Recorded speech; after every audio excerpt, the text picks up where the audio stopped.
ട്രംപാണ് ഇത്തരത്തിൽ ഇറാൻ വളരെ ദുർബലമാണ് എന്ന് അവകാശപ്പെട്ടിട്ടുള്ളത്. ഒരു പരിധിവരെ യുദ്ധത്തിൽ ഏർപ്പെട്ടിരിക്കുന്നതിൽ താരതമ്യേന അമേരിക്കയുമായി താരതമ്യപ്പെടുത്തുമ്പോൾ ശക്തി കുറഞ്ഞ ഇറാന് വളരെയധികം പ്രതിസന്ധികളുണ്ട് എന്ന കാര്യത്തിൽ യാതൊരു സംശയമില്ല. അവരുടെ സമ്പദ് വ്യവസ്ഥ ദുർബലമാണ്, കാരണം എത്രയോ കാലമായിട്ട് ഉപരോധത്തിലാണ്. അതുപോലെ സമുദ്രത്തിൽ ഇറാനിലേക്ക് വരികയും പോവുകയും ചെയ്യുന്ന കപ്പലുകൾക്ക് അമേരിക്ക ഉപരോധം ഏർപ്പെടുത്തിയ സാഹചര്യത്തിൽ അവശ്യ വസ്തുക്കൾ ഇറാനിൽ ലഭ്യമാകുന്നത് കുറയും. ഇറാന് വസ്തുക്കൾ കയറ്റുമതി ചെയ്ത് വരുമാനവും അല്ലെങ്കിൽ അതുപോലെ കാര്യങ്ങൾ നേടിയെടുക്കാനുള്ള അവസ്ഥയിലും വളരെയേറെ പ്രതിസന്ധികളുണ്ട്. ഇറാൻ തന്നെ പറഞ്ഞിട്ടുണ്ട് അവരുടെ ഫുഡ് സ്റ്റോറേജ് ഒക്കെ കുറഞ്ഞുകൊണ്ടിരിക്കുകയാണ് എന്ന് പറയുന്നുണ്ട്. അപ്പൊ സ്വാഭാവികമായിട്ടും ഇറാന് പ്രതിസന്ധി ഉണ്ട് എന്ന കാര്യത്തിൽ യാതൊരു സംശയവുമില്ല. അതുപോലെ തന്നെ IRGCയുടെ നേതൃത്വത്തിൽ വിള്ളലുകളുണ്ട് എന്ന് ട്രംപ് അവകാശപ്പെടുന്നു. പക്ഷേ നമ്മൾ കഴിഞ്ഞ 1-2 ആഴ്ചത്തെ ഇറാന്റെ നിലപാടുകൾ പരിശോധിച്ചാൽ IRGC ആണ് പ്രധാനപ്പെട്ട തീരുമാനങ്ങൾ എടുക്കുന്നത് എന്ന് നമുക്ക് മനസ്സിലാക്കുവാനായിട്ട് സാധിക്കും. യുദ്ധത്തിൽ ഏർപ്പെട്ടിരിക്കുന്ന ഒരു രാജ്യമെന്ന രീതിയിൽ തീർച്ചയായിട്ടും ഇറാന് പ്രതിസന്ധിയുണ്ട്, ബുദ്ധിമുട്ടുകളുണ്ട്. അതുപോലെ തന്നെ ബുദ്ധിമുട്ട് അമേരിക്കയ്ക്കുമുണ്ട്. കാരണം അമേരിക്ക പറഞ്ഞതിലെ ഒരു ലക്ഷ്യവും അവർ നേടിയെടുത്തിട്ടില്ല. ഈ യുദ്ധത്തിന്റെ ഭാഗമായിട്ട് ലോക സമ്പദ് വ്യവസ്ഥ നേരിടുന്ന പ്രതിസന്ധി വളരെ വലുതാണ്. ലോകത്തിലെ മിക്കവാറും രാജ്യങ്ങൾ, പ്രധാനപ്പെട്ട എല്ലാ രാജ്യങ്ങളും തന്നെ ഓയിലിനും അതുപോലെ ഗ്യാസിനും ആശ്രയിക്കുന്ന ഈ ഹോർമൂസ് കടലിടുക്ക് വഴി വരുന്ന ഗ്യാസും അതുപോലെ എനർജി ഓയിലും ഒക്കെയാണ്. അപ്പൊ അത് എല്ലാ രാജ്യങ്ങളെയും ബാധിക്കുന്നു. അവിടെയാണ് അമേരിക്ക പ്രതിസന്ധിയിലാവുന്നത്. എന്തൊക്കെ ലക്ഷ്യങ്ങളാണോ അമേരിക്ക ഇട്ടിരുന്നത്, നേടാനായിട്ട് ആഗ്രഹിച്ചിരുന്നത്, അതൊന്നും 2 മാസം കഴിഞ്ഞിട്ടും നേടുന്ന അവസ്ഥയിൽ എത്തിയിട്ടില്ല. മാത്രമല്ല, നമ്മൾ പത്രപ്രസ്താവനകളും നേതാക്കന്മാരുടെ വിവിധങ്ങളായിട്ടുള്ള വിശദീകരണങ്ങളും ഒക്കെ വായിച്ചാൽ മനസ്സിലാകുന്നത്, വിശകലനം ചെയ്താൽ മനസ്സിലാകുന്നത്, ഇപ്പൊ ഇറാൻ ഞങ്ങളിനി ചർച്ചയ്ക്ക് വേണ്ടിയിട്ട് അമേരിക്ക കേഴുകയാണെന്നാണ് ഇറാന്റെ വിദേശകാര്യമന്ത്രി അബ്ബാസ് പറഞ്ഞത്. അപ്പം ഈ 2 കൂട്ടരും അവരുടെ നിലപാടുകളിൽ ഉറച്ചു നിൽക്കുന്ന ഒരു സാഹചര്യമാണ് ഉള്ളത്. അതുകൊണ്ട് ആരുടെ അവകാശവാദമാണ് ശരിയായിട്ടുള്ളത് എന്ന് നമുക്ക് പറയാനായിട്ട് കഴിയില്ല. രണ്ടായിരുന്നാലും വളരെ ദുർബലമായിട്ടുള്ള ഒരു വെടിനിർത്തലാണ്. അത് ഏതെങ്കിലും ഒരു ഘട്ടത്തിൽ, ഏതെങ്കിലും ഒരു വലിയ നാശനഷ്ടം ഏതെങ്കിലും ഒരു രാജ്യത്തിന് ഉണ്ടാകുന്ന ഘട്ടത്തിൽ ഈ വെടിനിർത്തൽ വീണ്ടും തുറന്ന യുദ്ധത്തിലേക്ക് പോകാനുള്ള സാധ്യത വളരെയേറെയാണ്. ഒരു ലക്ഷ്യവും നേടാത്ത ഒരു യുദ്ധം, ലോകത്തിനും ബന്ധപ്പെട്ട രാജ്യങ്ങൾക്കും വളരെയേറെ ബുദ്ധിമുട്ടുകൾ ഉണ്ടാക്കുന്ന ഒരു യുദ്ധം. അതിനപ്പുറത്ത് ഇവരുടെ അവകാശവാദങ്ങൾക്ക് യാതൊരു പ്രസക്തിയുമില്ല. എല്ലാവരും പ്രതിസന്ധിയിലാണ് യുദ്ധം കൊണ്ട്. അതുകൊണ്ട് നേതാക്കന്മാരുടെ അവകാശവാദങ്ങളെ, പ്രത്യേകിച്ചും ട്രംപിന്റെ അവകാശവാദങ്ങൾക്ക് ഒരു വിലയും നമ്മൾ ഇറാന്റെ ഇത്തരത്തിലുള്ള നീക്കത്തിനൊപ്പം തന്നെ ലോകത്തെ ഞെട്ടിച്ച മറ്റൊരു പ്രഖ്യാപനമായിരുന്നു UAEയുടെ ഒപ്പക് പിൻവാങ്ങൽ എന്നുള്ളത്. ഒപ്പക്കിൽ നിന്നും വളരെ പെട്ടെന്ന് UAE ഇറങ്ങി പോകുമ്പോൾ ഇനി ഉണ്ടാകുന്ന പ്രത്യാഘാതങ്ങൾ എന്തൊക്കെയാണ്? UAE സംബന്ധിച്ചും GCC രാജ്യങ്ങളെ സംബന്ധിച്ചും ഒപ്പക്കിൽ നിന്നും മാറി നിൽക്കുമ്പോൾ ഉണ്ടാകുന്ന നേട്ടം ഒരു ഭാഗത്ത്, മറുഭാഗത്ത് അതിലൂടെ ഉണ്ടാകുന്ന തിരിച്ചടി. നമുക്കറിയാം, എണ്ണവിലയിലൊക്കെ തന്നെ കാര്യമായ ചാഞ്ചാട്ടം അതിലൂടെ സംഭവിക്കുമെന്ന് പ്രതീക്ഷിക്കുന്നുണ്ട്. തീർച്ചയായിട്ടും UAE പോലുള്ള രാജ്യം ഓർഗനൈസേഷൻ ഓഫ് പെട്രോളിയം എക്സ്പോർട്ടിംഗ് കൺട്രീസിലെ അംഗമായിരുന്നു. 1967 വന്ന ഒരു സംഘടനയാണത്. അപ്പൊ ഈ രാജ്യങ്ങൾ പൊതുവായി ഓയിലിന്റെ കാര്യത്തിൽ അത് വിൽക്കുന്നതിലും വില നിർണ്ണയിക്കുന്നതിലും ഒക്കെ എടുത്തിരുന്ന തീരുമാനങ്ങളോട് ഇനി UAE അതുമായി യോജിച്ച് മുന്നോട്ട് പോകുന്നില്ല എന്ന് പറയുമ്പോൾ ഈ ഓയിൽ പ്രൊഡ്യൂസിംഗ് രാജ്യങ്ങളുടെ ഇടയിൽ തന്നെ ഒരു വിള്ളൽ ഉണ്ടാകുന്നു എന്നുള്ളതാണ് വസ്തുത. ഈ സംഘടനയിൽ റഷ്യ ഉൾപ്പെടെ അംഗമാണ്. അപ്പം ലോകത്ത് ഓയിൽ വിൽക്കുവാൻ ഒപ്പകിലെ അംഗമായിരിക്കുന്നതുകൊണ്ട് UAEക്ക് പല രീതിയിലുള്ള പരിമിതികളുണ്ട്.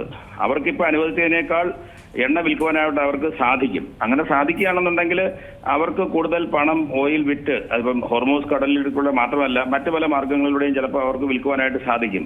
ആ ഒരു ഫ്രീഡം അവർ എടുക്കുകയാണ്. കാരണം അവരിന്ന് നല്ല പ്രതിസന്ധി നേരിടുന്നുണ്ട്. അപ്പോൾ ഓയിൽ വിറ്റ് കിട്ടുന്ന കാശ് കൊണ്ടും ഒക്കെ കൂടിയാണല്ലോ അവർ നിൽക്കുന്നത്. കാരണം UAE സംബന്ധിച്ചിടത്തോളം ഒരു ഇന്റർനാഷണൽ ടൂറിസ്റ്റ് ഡെസ്റ്റിനേഷൻ എന്ന രീതിയിൽ നമ്മൾ മനസ്സിലാക്കുന്നത് ശരിയാണെങ്കിൽ UAEയിൽ നല്ല പ്രതിസന്ധിയുണ്ട്. അവിടുത്തെ മിക്കവാറും ആഡംബര ഹോട്ടലുകളും അതുപോലെയുള്ള ടൂറിസം റിലേറ്റഡ് സംവിധാനങ്ങളും ഇൻഡസ്ട്രിയും എല്ലാം അടച്ചിട്ടിരിക്കുന്ന ഒരു അവസ്ഥയിലാണ്. കാരണം അവിടേക്കൊന്നും ആരും ടൂർ എന്നുള്ള രീതിയിൽ പോകുന്നില്ല. ഹോട്ടലുകളെല്ലാം അടച്ചിട്ടിരിക്കുകയാണ്. അപ്പം അവർക്ക് ഓൾട്ടർനേറ്റീവ് സോഴ്സ് ഓഫ് എനർജി ഉണ്ടാക്കണം. ഇത് സൂചിപ്പിക്കുന്നത് UAE petroleum exporting organisation of petroleum exporting കൺട്രീസിൽ നിന്ന് മാറി നിൽക്കുന്നതിനപ്പുറത്ത് ലോകരാജ്യങ്ങളെയും ഇതുമായി ബന്ധപ്പെട്ടിരിക്കുന്ന ഗൾഫ് രാജ്യങ്ങളെയും അത് എത്രമാത്രം അലട്ടുന്നുണ്ട് അവരുടെ നിലനിൽപ്പിന് അത് എത്രമാത്രം ഭീഷണിയാകുന്നുണ്ട്. അങ്ങനെ ഈ രാജ്യങ്ങളെല്ലാം കൂടെ ചേർന്ന് അവർക്ക് ഇഷ്ടപ്പെട്ട രീതിയിലുള്ള തീരുമാനങ്ങൾ എടുത്തു കഴിഞ്ഞാൽ എന്തായിരിക്കും ലോകത്തിൽ നിലനിൽക്കുന്ന ഒരു സാമ്പത്തിക ക്രമത്തിന്റെയും രാഷ്ട്രീയ ക്രമത്തിന്റെയൊക്കെ ഭാവി എന്നത് നമ്മളെ ആശങ്കപ്പെടുന്നതാണ്. ഈ അടുത്ത ദിവസം നമ്മൾ വായിച്ചിരുന്നു. ഇതുപോലെ തന്നെ പ്രാധാന്യം അറിയിക്കുന്നതാണ് സൗദി രാജാവിന്റെ നേതൃത്വത്തിൽ ഗൾഫ് രാജ്യങ്ങളെല്ലാം കൂടെ ചേർന്നിട്ട് ചില തീരുമാനങ്ങൾ എടുക്കുന്നു എന്ന് പറയുന്നത്. അപ്പം അങ്ങനെയൊക്കെ എല്ലാവരും അവരുടേതായിട്ടുള്ള സ്വന്തം വഴികളിലൂടെ തീരുമാനങ്ങൾ എടുക്കുമ്പോഴാണ് ഒരു ലോകക്രമവും അത് ലോക സമാധാനത്തെ ബാധിക്കുന്ന രീതിയിൽ മാറുന്ന ഒരു സംഘർഷവുമായി മാറുന്നത്. തിരിച്ചടി വരുന്നത് അതായത് ഈ രാജ്യങ്ങൾ ഗൾഫ് രാജ്യങ്ങൾക്കിടയിൽ തന്നെ ഉണ്ടാകുന്നത് സൗദി രാജാവ് മുഹമ്മദ് ബിൻ സൽമാൻ നിലവിലെടുത്തിരിക്കുന്ന പരിഷ്കാരങ്ങൾ അത് UAE സംബന്ധിച്ച് വലിയ കല്ലുകടിയാകുന്നു എന്ന് പറയുന്നു. UAEയും സൗദിയും തമ്മിൽ ഒരു അകൽച്ചയിലേക്ക് കടക്കാനുള്ള സാധ്യത അതിലൂടെ ഉരുത്തിരിഞ്ഞു വരുന്നു. ഇരുവരും തമ്മിൽ കടുത്ത അതൃപ്തി പങ്കുവയ്ക്കുന്ന ഒരു സാഹചര്യം ഉണ്ടാകുന്നു. ഇതൊക്കെ തന്നെ എങ്ങനെയായിരിക്കും ലോകത്തെ എണ്ണ വ്യാപാരത്തെ സ്വാധീനിക്കുന്നത്? അതും വലിയൊരു പ്രതിസന്ധി തന്നെയല്ലേ? തീർച്ചയായിട്ടും. ഇപ്പം സൗദിയും UAEയും തമ്മിലുള്ള അകൽച്ച ഈ യുദ്ധത്തിന് മുമ്പ് തന്നെ ചെറിയ രീതിയിൽ ഒരു കല്ലുകടിയായിട്ടുണ്ടായിരുന്നു. കാരണം സൗദിക്ക് ഇഷ്ടപ്പെടാത്ത പല കാര്യങ്ങളും UAE ആഫ്രിക്കയിലെ പല രാജ്യങ്ങളിൽ ചെയ്യുന്നുണ്ട്. ഈ സംഘർഷവുമായി ബന്ധപ്പെട്ട് ഇറാനുമായിട്ട് ചെയ്യുന്നുണ്ട്. അപ്പം ഇവർ തമ്മിലൊരു അകൽച്ച, ചെറിയ രീതിയിലുള്ള അകൽച്ച നേരത്തെ തന്നെ ഉണ്ടായിരുന്നു. ഇപ്പം ഈ സൗദി അറേബ്യ പാകിസ്ഥാനുമായിട്ടൊരു ഡിഫൻസ് അഗ്രിമെന്റ് ഉണ്ടാക്കി. അതേസമയം UAE ഇന്ത്യയുമായി ചില ചർച്ചകളിലൂടെ ചില ഡിഫൻസ് പ്രതിരോധ സംവിധാനങ്ങൾക്ക് പോകുന്നു. ടർക്കിയുമായിട്ടുള്ള ചില ചർച്ചകളുണ്ട്. അപ്പോ ഇത് അറബ് ലോകത്ത് തന്നെ നിലവിലുണ്ടായിരുന്ന ചില വിള്ളലുകളെ ഇപ്പൊ നമ്മൾ പണ്ട് പറയുമായിരുന്നു സൗദി അറബ് രാജ്യങ്ങളിലെ ഏറ്റവും വലിയ വിള്ളൽ അല്ലെങ്കിൽ അഭിപ്രായ വ്യത്യാസം എന്ന് പറയുന്നത് ഒന്ന് ഇറാനും അറബ് രാജ്യങ്ങളും ഒന്ന് ഇസ്രായേലും അറബ് രാജ്യങ്ങളും, മറ്റൊന്ന് സൗദി അറേബ്യയും ഇറാനും തമ്മിലുള്ള വിള്ളലായിരുന്നു അല്ലെങ്കിൽ അഭിപ്രായ വ്യത്യാസങ്ങളായിരുന്നു എന്ന് പറയുന്നു. ഇപ്പൊ UAEയും സൗദി അറേബ്യ എന്ന് പറഞ്ഞു കഴിഞ്ഞാൽ ഇറാൻ കഴിഞ്ഞാൽ അല്ലെങ്കിൽ ഇറാനോടൊപ്പം തന്നെ ഗൾഫിലെ ഏറ്റവും പ്രധാനപ്പെട്ട രാജ്യങ്ങളാണ് സൗദി അറേബ്യയും UAEയും പല കാരണങ്ങളാൽ, സമ്പത്ത് കൊണ്ടും മറ്റു കാരണങ്ങളും ഒക്കെ കൊണ്ട്. അപ്പൊ അവർ തമ്മിലുള്ള അഭിപ്രായ വ്യത്യാസങ്ങൾ ഉണ്ടാകുമ്പോൾ ഗൾഫ് രാജ്യങ്ങൾക്ക് മൊത്തത്തിൽ ഒരു ഏക നിലപാട് എടുക്കാൻ കഴിയില്ല. അവിടെയാണ് നമ്മൾ ഈ സംഘർഷത്തിന് മറ്റൊരു മാനം കൈവരുന്നതെന്നാണ് എന്റെ അഭിപ്രായം. ഈ രാജ്യങ്ങൾ കൂട്ടായി നിന്നാൽ മാത്രമേ ഇവർ തമ്മിലുള്ള പ്രശ്നങ്ങൾ പരിഹരിക്കാൻ സാധിക്കുകയുള്ളൂ. എന്റെ അഭിപ്രായത്തിൽ ഈ അഭിപ്രായ വ്യത്യാസങ്ങൾ അമേരിക്കയെ ഒന്നും കൂടെ ശക്തമാക്കും. അല്ലെങ്കിൽ അതുപോലെയുള്ള ചൈന പോലുള്ള വൻശക്തികളെ ഈ പ്രദേശത്ത് കൂടുതലായിട്ട് ഇടപെടാനും ഇവരെ ഭാവിയിൽ കൂടുതൽ തമ്മിലടിപ്പിക്കുവാനും ഇവരുടെ എനർജി സോഴ്സുകളെ പൂർവാധികം ശക്തിയോടുകൂടി മറ്റു രാജ്യങ്ങൾക്ക് നിയന്ത്രിക്കുവാനും ഒക്കെയുള്ള സാഹചര്യം സൃഷ്ടിക്കാനായിട്ട് സാധ്യതയാണ്.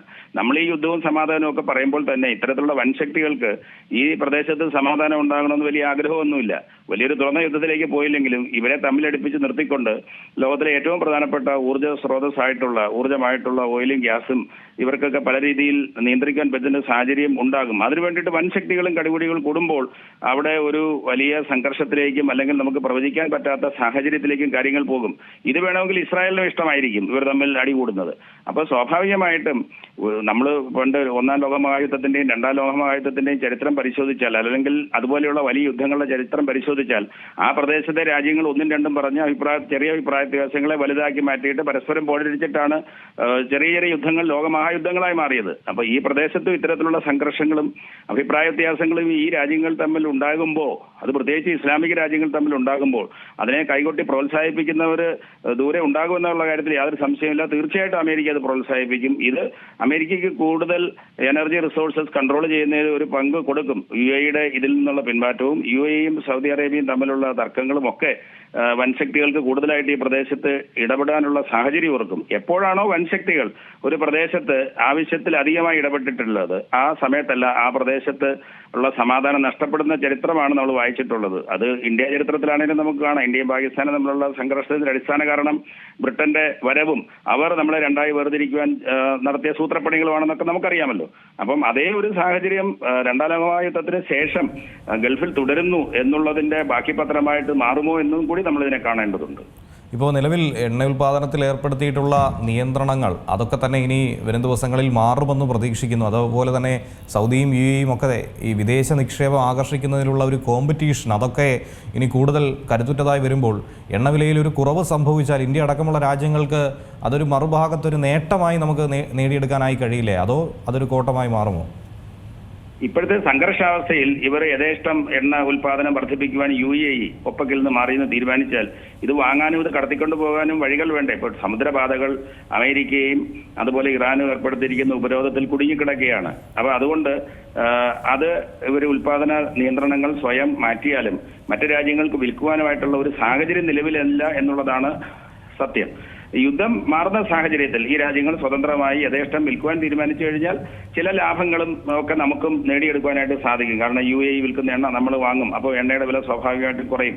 അങ്ങനെ ഒരു ഐഡിയൽ സിറ്റുവേഷനിൽ അത് നമുക്ക് ഉപകാരപ്രദമായിരിക്കും. പക്ഷേ ഒരു യുദ്ധത്തിന്റെ പശ്ചാത്തലത്തിൽ ഏകപക്ഷീയമായിട്ട് ചില രാജ്യങ്ങൾ എടുക്കുന്ന തീരുമാനങ്ങൾ ഒരിക്കലും യുദ്ധത്തെയോ സംഘർഷത്തെയോ കുറയ്ക്കുകയില്ല, മറിച്ച് യുദ്ധത്തെയും സംഘർഷാവസ്ഥയെയും അത് കൂടുതൽ സങ്കീർണമാക്കുകയാണ് ചെയ്യുക. അപ്പൊ നമുക്ക് നിലവിലെ സാഹചര്യത്തിൽ നമുക്ക് ഗുണകരമാകും എന്ന് നമുക്ക് പറയാൻ കഴിയില്ല. പക്ഷേ ഈ രാജ്യങ്ങൾ വിഘടിച്ചു നിന്നുകൊണ്ട് അവർക്ക് യഥേഷ്ടം ഓയിൽ പ്രൊഡ്യൂസ് ചെയ്തു കഴിഞ്ഞാൽ മറ്റു രാജ്യങ്ങൾക്ക് അത് വില കുറച്ച് വാങ്ങാനുള്ള സാഹചര്യം ഉണ്ടാകുമെന്ന് നമുക്ക് ഐഡിയലി പറയാം. പക്ഷേ അങ്ങനെ ഒരു സാഹചര്യമല്ല നിലവിലുള്ളത്. ഇത് പരസ്പരം പക തീർക്കുന്നതിന്റെയും അഭിപ്രായ വ്യത്യാസങ്ങൾ പരിധി വിട്ടു പോകുന്നതിന്റെയും അവ ചർച്ചകളിലൂടെ പരിഹരിക്കാൻ ഈ രാജ്യങ്ങൾക്ക് സാധിക്കുന്നില്ല എന്നതിന്റെയും തെളിവാണ് സ്വന്തമായ തീരുമാനങ്ങൾ എടുക്കുന്നത്. അത് എണ്ണ ഉൽപ്പാദനത്തിന്റെ കാര്യത്തിലാണെങ്കിലും മറ്റ് നിക്ഷേപങ്ങൾ സ്വീകരിക്കുന്ന കാര്യത്തിലാണെങ്കിലും. ഇപ്പോഴത്തെ യുദ്ധ സാഹചര്യത്തിൽ നമുക്ക് തീർത്ത് പറയാൻ കഴിയും, ഒരു താൽക്കാലികമായിരിക്കാം, എന്നിരുന്നാലും അവിടെ ഒരു നിക്ഷേപ സൗഹൃദ അന്തരീക്ഷമല്ല ഇപ്പോൾ ഗൾഫിലുള്ളത്. കാരണം യുദ്ധസമാനമായ സാഹചര്യം. സമാധാന ചർച്ചകളിലേക്ക് കടക്കുകയാണെങ്കിൽ അമേരിക്ക നിർദ്ദേശങ്ങൾ മുന്നോട്ട് വയ്ക്കുന്നു എന്ന് പറയുമ്പോൾ മറുഭാഗത്ത് ഇറാന്റെ ഭാഗത്തും ചില നിർദ്ദേശങ്ങളുണ്ട്. ഇതേ കാര്യത്തിൽ മറ്റൊരു വാദമാണ് ഇറാൻ ഉന്നയിക്കുന്നത്. ഇപ്പോൾ തങ്ങൾക്ക് മേൽ വർഷങ്ങളായി അടിച്ചേൽപ്പിച്ചിരിക്കുന്ന അനാവശ്യമായിട്ടുള്ള ഉപരോധം, വ്യാപാരത്തിനും അതുപോലെ മറ്റു കാര്യങ്ങൾക്കുമുള്ള തുറമുഖത്തിനു മേലുള്ള ഉപരോധങ്ങൾ നീക്കണം, അതുപോലെ പ്രാദേശിക സമാധാനം പുനഃസ്ഥാപിക്കാനുള്ള ശ്രമങ്ങൾ കൈക്കൊള്ളണം, ആണവ ചർച്ചകളിൽ ഉണ്ടാകുന്ന ഒരു സാവകാശം തങ്ങൾക്കത് ആവശ്യമാണ്, തൽക്കാലം യുദ്ധം അവസാനിപ്പിക്കാം, ആണവ ചർച്ച നമുക്ക് പിന്നീട് വെക്കാമെന്ന് പറയുമ്പോൾ അതിനോട് മുഖം തിരിക്കുന്ന നിലപാട് അമേരിക്ക സ്വീകരിക്കില്ലേ? തീർച്ചയായിട്ടും അത് അമേരിക്ക ഓൾറെഡി സ്വീകരിച്ചു കഴിഞ്ഞല്ലോ. ഇപ്പൊ ഇറാൻ വെച്ച നിർദ്ദേശങ്ങൾ നമ്മൾ പരിശോധിക്കുകയാണെങ്കിൽ അവർ പറഞ്ഞു നമുക്ക് തൽക്കാലം വളരെ ദുർബലമായിട്ടൊരു വെടിനിർത്തലാണുള്ളത്, അതുകൊണ്ട് ഇത് ലോക സമ്പദ് വ്യവസ്ഥയും വളരെ രീതിയിൽ ബാധിക്കുന്നു. ഇറാനെ ഉൾപ്പെടെ ബാധിച്ചിട്ടുണ്ട്, അമേരിക്കയെ ബാധിക്കുന്നു, അമേരിക്കയുടെ സഖ്യകക്ഷികളെ ബാധിക്കുന്നു, ലോകത്തെ ആകമാനം ബാധിക്കുന്നു. അപ്പൊ നമുക്ക് ഹോർമൂസ് കടലിടുക്ക് ഞങ്ങൾ തുറക്കാം, അതിന് പകരമായിട്ട് നിങ്ങൾ സമുദ്രത്തിൽ ഇറാന്റെ കപ്പലിലൂടെ നടക്കുന്ന വ്യാപാരത്തിന് ഏർപ്പെടുത്തിയിരിക്കുന്ന നിയന്ത്രണം പിൻവലിക്കണം എന്ന് അമേരിക്കയോട് ആവശ്യപ്പെട്ടു. പക്ഷേ അമേരിക്ക അതിന് തയ്യാറായിട്ടില്ല. ഇറാൻ അതിനോടൊപ്പം വളരെ സെൻസിബിൾ ആയിട്ട് പറഞ്ഞൊരു കാര്യം, ന്യൂക്ലിയർ ഇഷ്യൂവിലാണല്ലോ നമുക്കൊരു പരസ്പര ധാരണയിൽ എത്താൻ കഴിയാത്തത്. കാരണം അമേരിക്ക പറഞ്ഞു 20 വർഷത്തേക്ക് നിങ്ങളുടെ യുറേനിയം എൻറിച്ച്മെന്റ് നിർത്തിവെക്കണം, മരവിപ്പിക്കണം. അപ്പോൾ ഇറാൻ പറഞ്ഞു അത് സാധ്യമല്ല, ഞങ്ങൾ 5 വർഷത്തേക്ക് നിർത്തിവെക്കാം, അതിനുശേഷം നമുക്കത് മറ്റ് പല മാർഗങ്ങളിലൂടെയും ഒക്കെ പരിഹരിക്കാനായിട്ടുള്ള ശ്രമങ്ങൾ നടത്താം. തൽക്കാലം നമുക്ക് ഏറ്റവും ആവശ്യമായിട്ടുള്ളത് കടലിലൂടെയുള്ള വ്യാപാരം, അത് ഹോർമൂസ് കടലിടുക്കിലൂടെ ആണെങ്കിലും അമേരിക്ക മറ്റ് പ്രദേശങ്ങളിൽ ഇറാനിയൻ കപ്പലുകൾക്ക് ഏർപ്പെടുത്തിയിരിക്കുന്ന പിടിച്ചെടുക്കലുകളും നിരോധനങ്ങളുമാണെങ്കിലും നമുക്ക് മാറ്റിയിട്ട് ഒരു സാധാരണ നിലയിലേക്ക് കാര്യങ്ങൾ കൊണ്ടുവരാം, പിന്നീട് അവിടെ നിന്ന് നമുക്ക് ചർച്ചയിലേക്ക് പോകാമെന്നാണ് പറഞ്ഞത്. പക്ഷേ അതിന് അമേരിക്ക മുഖം തിരിക്കുകയാണ്. അപ്പൊ അമേരിക്കയ്ക്ക് തോന്നുന്നുണ്ട് ഇറാന് വലിയ രീതിയിലുള്ള സാമ്പത്തിക പ്രതിസന്ധിയുണ്ട്, അപ്പൊ ഇറാനിലേക്ക് വരികയും പോവുകയും ചെയ്യുന്ന ഓയിൽ നിറച്ചിട്ടുള്ള അല്ലാത്ത കപ്പലുകൾ പോലും അമേരിക്ക നിരോധിക്കുകയാണ്, അല്ലെങ്കിൽ തടഞ്ഞു വെക്കുകയാണ്. അപ്പം ഇറാൻ വലിയൊരു സാമ്പത്തിക പ്രതിസന്ധി ഉണ്ടാവും. അപ്പോൾ ഈ ഒരു സിറ്റുവേഷൻ ഒരു അയവ് വന്നില്ലെങ്കിൽ സംഘർഷം ഏതൊക്കെ മേഖലയിലേക്ക് പോകുമെന്നോ അതിന്റെ ഒരു ഭാവി എന്തായിരിക്കുമെന്നോ നമുക്ക് പറയാനായിട്ട് സാധിക്കില്ല. ഇതോടൊപ്പം തന്നെ രണ്ടു കൂട്ടരും മുന്നോട്ട് വെച്ചിട്ടുള്ള വ്യവസ്ഥകൾ വളരെ വലുതാണ്. കാരണം ഇറാൻ പറയുന്നു ഞങ്ങൾ ഈ യുദ്ധം അവസാനിപ്പിച്ചാലും ഹോർമൂസ് കടലിലൂടെ കടന്നു പോകുന്ന കപ്പലുകൾക്ക് ഞങ്ങളൊരു ഫീസ് ഏർപ്പെടുത്തും. അത് അമേരിക്ക ഒരിക്കലും സാധ്യമല്ല എന്ന് പറഞ്ഞു കഴിഞ്ഞു, ഗൾഫ് രാജ്യങ്ങൾ സാധ്യമല്ല എന്ന് പറഞ്ഞിരിക്കുന്നു. അതുപോലെ ഒമാൻ പോലും പറഞ്ഞു ഞങ്ങൾ അങ്ങനെയുള്ള ഒരു നീക്കത്തിന് തയ്യാറല്ല എന്നുള്ളൊരു കാര്യം സൂചിപ്പിച്ചു. അതുകൊണ്ടുകൂടിയാണ് സൽമാൻ രാജാവ് അവരുടെ ഒരു മീറ്റിംഗ് വിളിച്ചിരിക്കുന്നതെന്ന് ഞാൻ മനസ്സിലാക്കുന്നു. ഇങ്ങനെയുള്ള ഏകപക്ഷീയമായ നിയന്ത്രണങ്ങൾ വന്നു കഴിഞ്ഞാൽ അവിടെ വ്യാപാരവും ഗൾഫിന്റെ ഭാവി സമ്പദ് വ്യവസ്ഥയും രാഷ്ട്രീയ സാഹചര്യവും എല്ലാം മാറും. അപ്പം അങ്ങനെയുള്ളൊരു ഉണ്ട്. അപ്പം ഇവർ പരസ്പരം മുന്നോട്ട് വയ്ക്കുന്ന വ്യവസ്ഥകൾ ഒരിക്കലും അംഗീകരിക്കാൻ പറ്റാത്തതാണ്. ഇറാൻ ഞങ്ങൾക്ക് മേലടിച്ചേൽപ്പിക്കപ്പെട്ടിരിക്കുന്ന യുദ്ധത്തിലും അതിൽ മൂലമുണ്ടായ നാശനഷ്ടങ്ങൾക്കും നഷ്ടപരിഹാരം തരണം എന്നാണ് പറഞ്ഞത്. അതിലെ കടന്നു പോകുന്ന ഒരു കപ്പലിന് $2 മില്യൺ ഇറാൻ ഫീസായിട്ട് ചുമത്തുവാൻ ആലോചിക്കുന്നത്, അല്ലെങ്കിൽ അവർ പറഞ്ഞിരിക്കുന്നത്. അപ്പൊ അങ്ങനെ കടുപ്പമേറിയ വ്യവസ്ഥകൾ വെക്കുമ്പോൾ കാര്യങ്ങൾ സങ്കീർണമാകുകയാണ് ചെയ്യുന്നത്. അതുകൊണ്ട് ചിലപ്പോൾ ഇവർ പത്രത്തിലൂടെ നമ്മൾ വായിച്ചിട്ടുള്ള വ്യവസ്ഥകളായിരിക്കാം, അത് പരസ്പരം അവരുടെ നിലപാടുകൾ ശക്തിപ്പെടുത്തുവാൻ വേണ്ടിയിട്ട് കൊണ്ടുവരുന്ന വാദങ്ങളായിരിക്കാം. രണ്ടായിരുന്നാലും അവർക്ക് ഒരു ചർച്ചയിലേക്ക് വന്ന് പ്രശ്നങ്ങൾ പരിഹരിക്കാൻ പറ്റാത്ത രീതിയിലുള്ള അഭിപ്രായ വ്യത്യാസങ്ങളുണ്ട്. എനിക്ക് തോന്നുന്നത് ഇപ്പൊ അമേരിക്ക ഏർപ്പെടുത്തിയിരിക്കുന്ന ഉപരോധങ്ങൾ ഇറാനെ നല്ല രീതിയിൽ ബാധിക്കുന്നുണ്ട്. കാരണം ഒരു സാധനം അവിടുന്ന് കടത്തുവാനോ തിരിച്ചു കൊണ്ടുപോകാനോ പറ്റാത്തൊരു സാഹചര്യം അമേരിക്ക സൃഷ്ടിച്ചിട്ടുണ്ട്. അതുകൊണ്ടായിരിക്കാം ഇറാൻ പറഞ്ഞത് ഹോർമൂസ് കടലിടുക്ക് തുറക്കാം. അപ്പൊ രണ്ട് രാജ്യങ്ങൾക്കും സമ്മർദ്ദമുണ്ട്. എനിക്ക് എന്റെ അഭിപ്രായത്തിൽ കൂടുതൽ സമ്മർദ്ദം ഇറാന്റെ സമ്പദ് വ്യവസ്ഥയ്ക്ക് മേലും അമേരിക്കയുടെ അഭിമാനത്തിന്റെ മേലുമാണ്. കാരണം ഞാനാണ് ലോകത്തിലെ രാജാവ്, ഞാൻ പറയുന്നത് പോലെയാണ് എല്ലാം ചെയ്യേണ്ടത് നടക്കേണ്ടത് എന്നൊരു നിലപാടെടുത്ത അമേരിക്കയ്ക്ക് അവരെന്തൊക്കെ ലക്ഷ്യങ്ങളാണ് പ്രഖ്യാപിച്ചിരിക്കുന്നത് അതിൽ ഒന്നുപോലും നേടാൻ കഴിയാതെ നാണം കെട്ട് നിൽക്കുന്ന ഒരു സാഹചര്യമുണ്ട്. അമേരിക്കയ്ക്ക് ഒരു സാമ്പത്തിക പ്രതിസന്ധിയേക്കാൾ ഇതൊരു അഭിമാനത്തിന്റെ പ്രശ്നമാണ്. ഇറാൻ ഇതൊരു നിലനിൽപ്പിന്റെ പ്രശ്നമാണ്. നിലനിൽപ്പിന്റെ പ്രശ്നമുള്ളവർ അവരുടെ നേതാവ് ഉൾപ്പെടെ കൊല്ലപ്പെട്ടിരിക്കുകയാണ്. അപ്പൊ അവരെടുക്കുന്ന നിലപാടുകൾ ദുർബലമാണെങ്കിലും പ്രതിസന്ധി ഉണ്ടെങ്കിലും കുറച്ചും കൂടെ കടുത്തതാണ്. പിന്നെ ഈ പറയുന്നത് പോലെ IRGC തന്നെയാണ് ഇപ്പോഴും അവിടുത്തെ കാര്യങ്ങൾ തീരുമാനിക്കുന്നത്. ട്രംപ് പറയുന്നത് പോലെ അവർ വലിയ വിള്ളലുകൾ ഉണ്ടെങ്കിൽ അതിപ്പോൾ പുറത്തു വരേണ്ട സമയമായി, അങ്ങനെ ഞാൻ കരുതുന്നില്ല. അപ്പം നിലപാടുകളും വ്യവസ്ഥകളും പരസ്പരം അംഗീകരിക്കാൻ പറ്റാതെ നിൽക്കുന്ന ഒരു സാഹചര്യമാണ്. എന്നിരുന്നാലും ഇപ്പോഴും അതിന്റെ പിന്നാമ്പുറത്ത് ചർച്ചകൾക്കുള്ള സാധ്യതകളും ചർച്ചകളും നടക്കുന്നുവെന്ന് വേണം നമ്മൾ മനസ്സിലാക്കുവാൻ. ഏറ്റവും പുതിയ വാർത്തകളും വിശേഷങ്ങളും വിരൽത്തുമ്പിലറിയാൻ സീ മലയാളം ന്യൂസ് എല്ലാ ഡിജിറ്റൽ പ്ലാറ്റ്ഫോമുകളിലും ലഭ്യം.